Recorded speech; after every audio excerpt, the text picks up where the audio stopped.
Okay, so I've gotten enough questions from people about how I make kombucha that I figured I would try my hand at a little video to show you. So, step one, make a big honkin' pot of sweet tea. This pot right here, the size, I do 18 tea bags of black tea and 2 whole cups of sugar. It's gotta be real sweet because that's what the SCOBY eats. Okay, so today I'm doing a really big batch. So you can see I've lined up all my bottles for the second fermentation on my counter. And for my kombucha, I do a ginger pineapple. So I get crystallized ginger from the store. Make sure that the ingredients are just ginger and sugar. Some of them have an added ingredient that's a preservative that can make your kombucha taste weird. And then I slice that up with kitchen shears into little tiny strips that can fit down the neck of my kombucha. So this whole bowl will serve around this many bottles. I might have to cut a little bit more ginger because I'm doing such a big batch today, but I do it mostly by sight, and I'll show you how much of that goes in there. And then a teensy bit of pineapple juice. All right, you wanna make sure that the ginger covers the bottom of the bottle completely, and then some. It's not an exact science, and it's really up to your own taste. And some of you won't do ginger at all. You can see it better in the clear bottles than in the brown ones, but you know, it kind of sticks up high when the slices are long. Next, I will pour pineapple juice in, but that's gonna have to be later because I have to head to a meeting. Okay, so we're back, and I'm gonna be putting my pineapple juice into my bottles now. I do a very small amount per bottle, really small. And the thing is here, the pineapple juice is very sweet.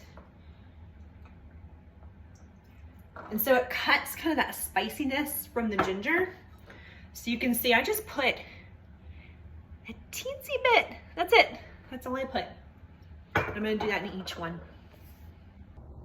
All right, so I poured all the pineapple juice in. Like I said, it cuts the spiciness of the ginger, and you might be thinking you really like that spicy ginger flavor.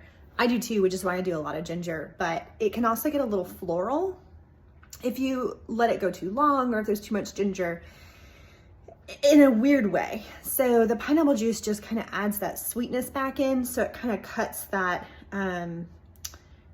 the more floral taste, that sort of botanical taste that you can sometimes get, it sort of cuts through that. And you can see it's not an exact science, so I'm going through and I'm putting a little bit in each one. And I mean, they're all roughly even, but you'll see they kind of vary from bottle to bottle, and that's okay. They're all basically gonna taste the same in the end. Maybe slight variations, but this isn't chemistry. It doesn't have to be the most exact thing. It's not gonna explode or go bad if it's slightly different. Okay, it's bottle filling time. I've got my tank. I also have some smaller containers that I brew from.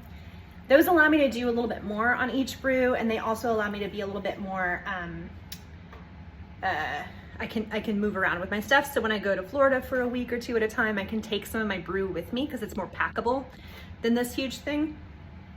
And I said it won't explode, and it won't, as long as you fill it to the right level. You wanna get it partway up your neck. You don't wanna go too high. If you go as high as this lip here, then when you finally open your kombucha up, when it's finally ready, it's gonna get a little explodey, not in terms of the bottle breaking, but in terms of it shooting up. And I used to have the stain on my kitchen ceiling to prove it. So you don't wanna probably go quite that high because you do need to let these go for about 10 days to 2 weeks, depending on the temperature inside your house. And this high at 2 weeks is too high. It's gonna be, you're gonna open that up when you go to drink it, and it's just gonna go poof. It can even hurt. I got a bruise on my thumb one time when the swing top metal shot back really quick because of the pressure buildup. So this is gonna build up pressure, but you have room for the pressure to build up here. So part way up the neck is kind of what you wanna see in terms of filling it up. So you fill it up, and you see all my stuff's at the bottom. I'm gonna give it one quick, turn it upside down, turn it right back up, And then we're gonna store that in a dark location.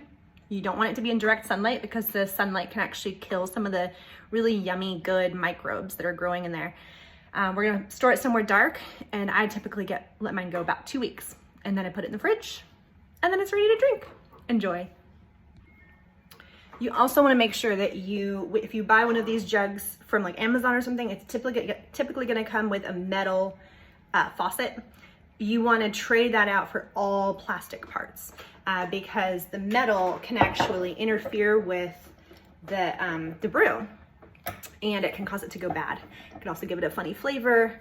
The little probiotics and things in there really don't like metal, so they don't play nice. You can ruin your brew that way. So no metal, and you'll see also that you want that first fermentation to breathe. So we've got a towel over this, it's folded over double with a rubber band to keep it in place. So it keeps yucky stuff out. It's not sterile, but it is clean.